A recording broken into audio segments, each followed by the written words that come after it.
I'm going to go over these kind of little small bluegill swim baits here, and what I'm targeting today is bass, and I just wanted to show you guys these lures real quick that I'm using.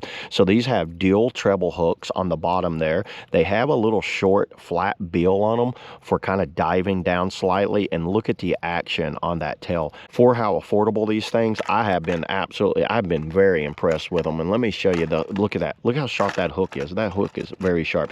And I've got mine in a 3-pack here, and it came in 3 different colors. And what I'm going to do for y'all today is I'm just going to tie one off, let it swim around. I'm out here at my little local fishing spot here, and I'll show you guys the action. I won't guarantee I'll catch anything, but you know what? We'll definitely use it, and I'll show you the action on this. So yeah, let's get tying one off now. Kind of is going to mimic a bluegill or perch maybe. You can see it right there. Nice little rattling action on there. The knot that I'm tying on here is a uni knot. I've got 15-pound test braid, but I think you could go higher with this guy. Now this has got these treble hooks down on the bottom, so it's not weedless. So you want to fish this in more open water or fish it fast. Let it dive down maybe 3 feet and then retrieve it fast. Don't let it sink, especially out here in this lake, because where I'm at is over here in this cove, and there's a lot of trees on the bottom. Oh yeah, it dives. Oh, that's got a good action, everybody. I don't know how well you can see it in the camera because it kind of blends in there.